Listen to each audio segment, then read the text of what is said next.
persistence of morality. If morality is nothing but a dangerous fiction, why do people continue to adhere to it? What keeps them from abandoning it altogether?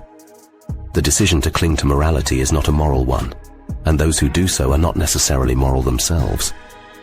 Nietzsche argued that, apart from being used as a post hoc rationalization for one's decisions, there are various psychological reasons for adhering to morality, such as subservience to authority, pride, egoism, despair, and a lack of critical thinking.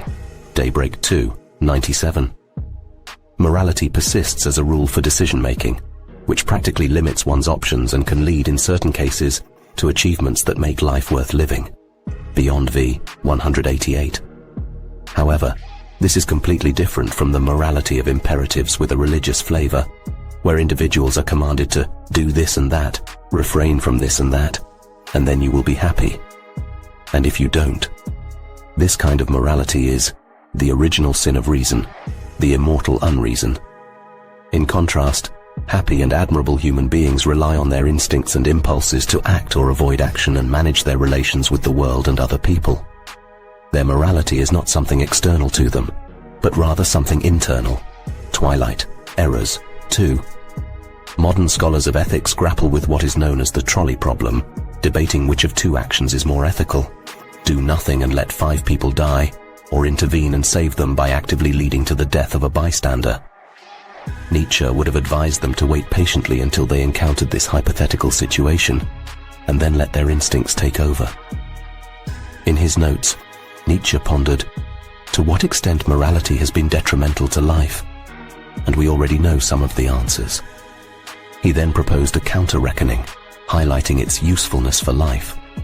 It serves as a principle, an instrument that preserves the general whole by putting limitations on its members. It protects humans from the inner peril of their passions, albeit by keeping them mediocre. It comforts humans exposed to the life-destroying effects of profound misery and sorrow, by offering the promise of a better afterlife. Finally, it is a principle that opposes the fearful outburst of the powerful against the lowly. Will, 2nd, 266. While skepticism towards morality is admirable, abandoning it altogether risks falling into nihilism. Will, I 3. Nietzsche's intended audience was not the majority, the herd, but rather a select group of higher individuals. With them in mind, his daunting challenge was to dismantle the old morality, avoid nihilism, and still retain a sense of pride. Morality is the only scheme of interpretation by which man can endure himself, a kind of pride.